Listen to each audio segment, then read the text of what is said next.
Okay, good morning mga kabudi. Ayan, mag-harvest tayo ng ulam sa umaga, almusal.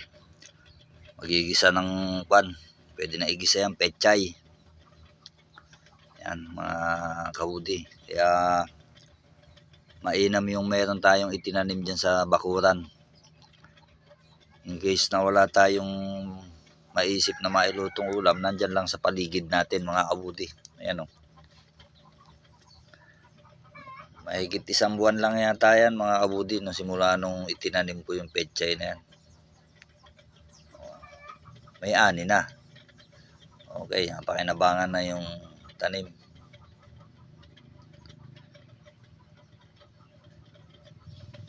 Ganun lang kasimple mga idol ang pamumuhay dito sa probinsya.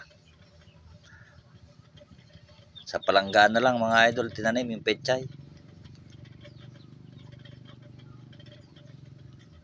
Dahil wala kaming pang-ulam ngayong almusal. Ayan, hinarvest ko na mga kabudi. Dapat sa linggo ko pa harvestin kaso nainip na ako, walang pang-ulam. Kaya kinuha ko na. Meron pa naman yan kasunod sa linggo mag-harvest ulit. Marami pang kasunod yan mga idol na kwan. Pechay na yan kasi marami pa akong pangtanim na buto. Makapagbiyahe pa sa kwan sa Balintawak sa Divisoria.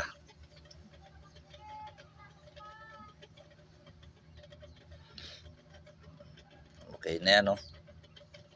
Siguro kung sa palengke yan, mga halagang kwan na yan. Halagang 50 pesos na siguro o 30 pesos na yan kung bibili niyan sa palengke. Ang gigisa ko nga pala yan mga kabudi sa itlog. Walang kamatis kaya ganyan lang, sa itlog lang. Haluan ko ng corned beef.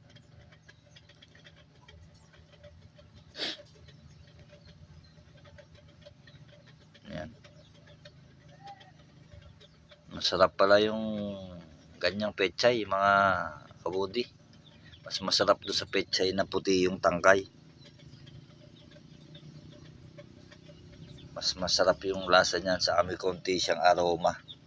Aroma niya na yung parang mustasa, ganun yung amoy niya. Masarap yung lasa.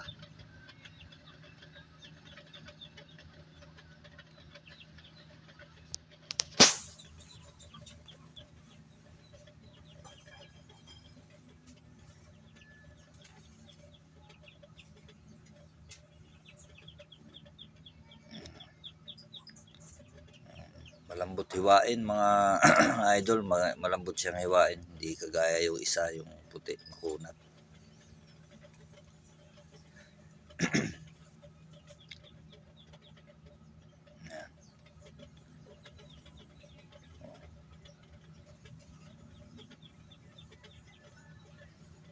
Hiwa-hiwa lang mga idol.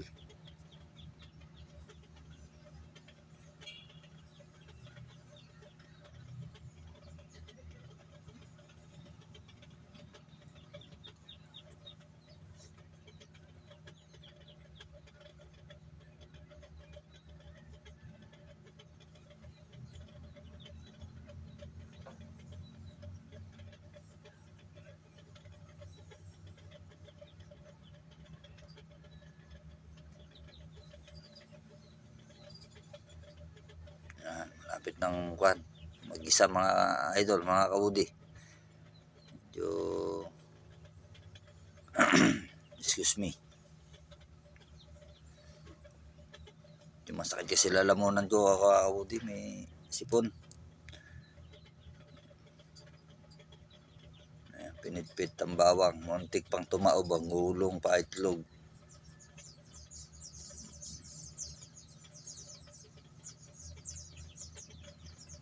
Ayan, magigisa na tayo mga kabudi. Ayan, mga idol. Ang ginisa ng bawang. Minikos-mikos. Sunod natin ng Bombay na sibuyas. Ayan.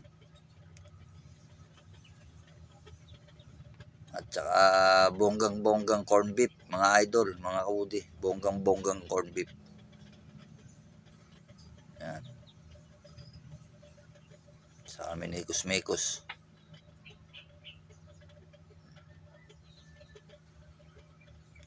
Ilalagay natin itong sunflower. May 2 piraso pa lang sunflower. Yan. Pampasarap din yan mga lodi. Yan. Nilagay na.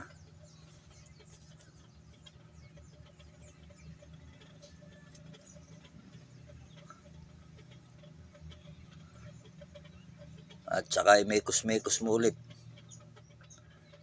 Mga insan, ayan.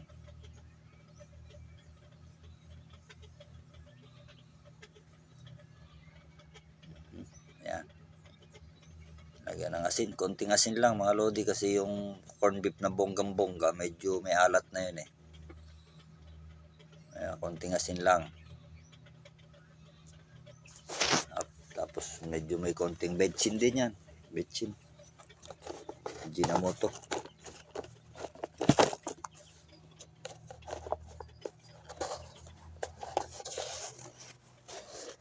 Ayan, mekos-mekos lang mga insan, mekos-mekos.